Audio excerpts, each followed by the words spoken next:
Welcome to This Explainer. Today, we're diving straight into the hidden psychology of professional communication.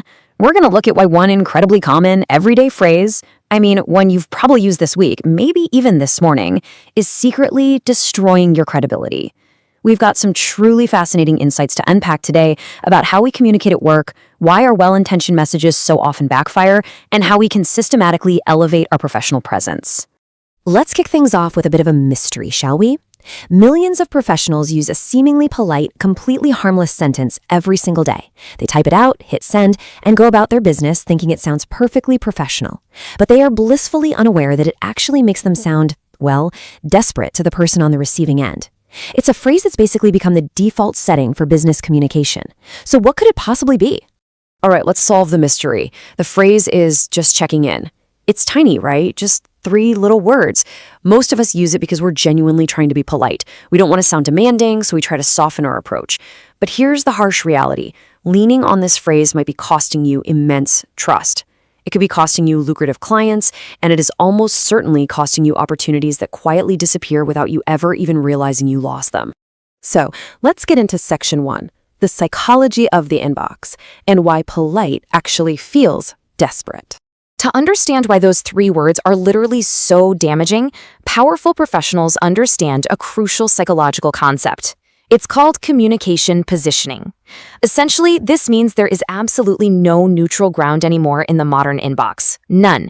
Every single email, every follow-up, every quick ping you send either raises your perceived value or it actively lowers it in the eyes of your client or colleague. If your communication lacks insight, the recipient's brain simply categorizes you as noise, not an authority. You aren't maintaining the relationship, you're actually slowly eroding it. Think about how you feel when someone sends this exact phrase to you. When a busy prospect sees just checking in, they don't think you're bringing them value. Generic follow-ups feel incredibly lazy. They're wildly predictable, and honestly, they are emotionally expensive for the busy person reading them. They demand an update without offering anything in return, and let's be real, sometimes they are just flat out irritating when you're already swamped. In a split second, this profound emotional shift happens in the recipient's mind. When they read those 3 words, they instantly think, okay, you want something from me, rather than, wow, you're bringing value to my day. The emotional tone plunges immediately. Instead of sounding like a strategic, highly capable partner offering tangible help, you suddenly just sound needy.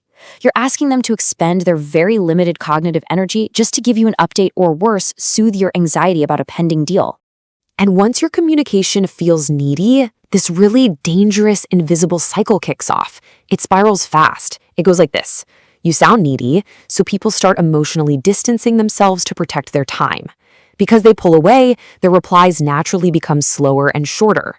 Your conversations lose all forward momentum, and those hard-won opportunities just quietly die off. And the tragic irony here? Many professionals panic at the silence and send even more damaging follow-ups, just digging themselves deeper into a hole.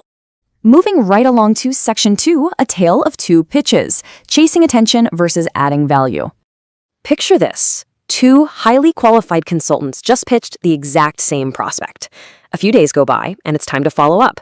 Consultant 1 sends a technically professional but totally forgettable message. Hi, just checking in to see if you had time to review my proposal.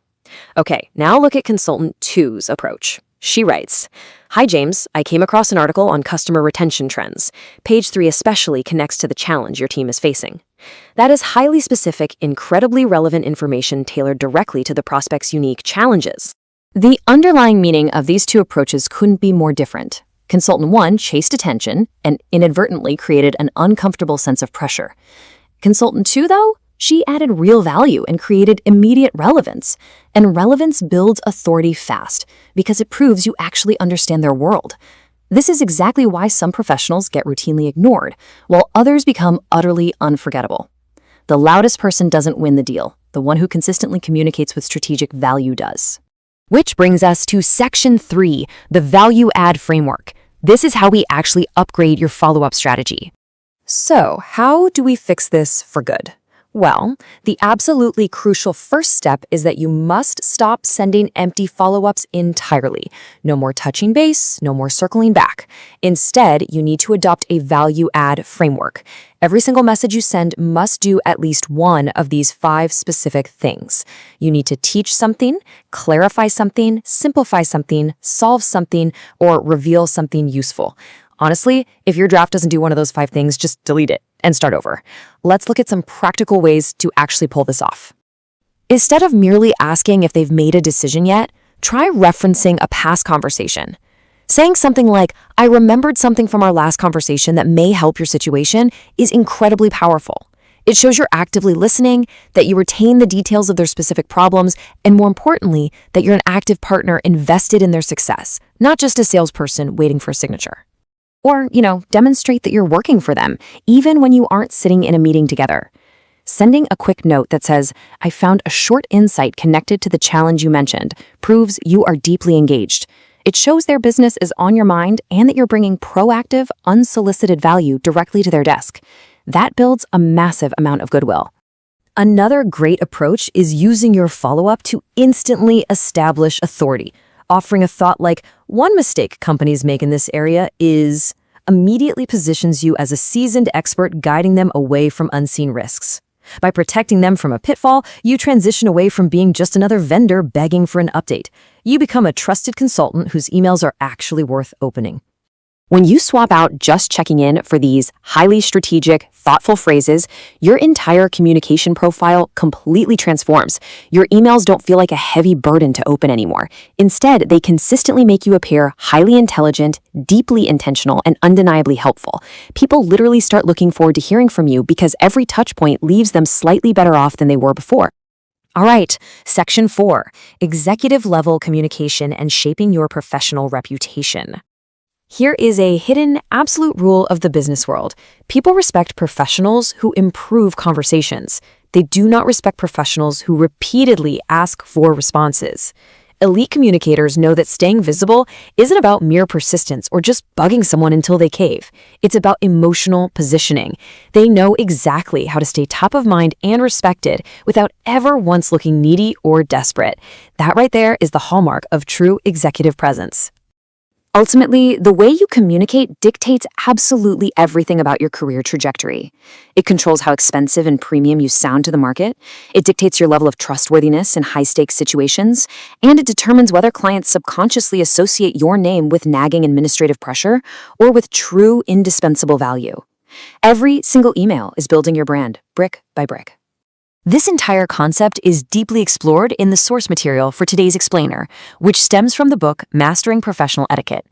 The core lesson here is that everyday professional etiquette isn't just about being polite or following old-school grammar rules. It's about deeply understanding how your everyday routine communication silently shapes your credibility, your influence, your authority, and ultimately, the caliber of opportunities that come your way.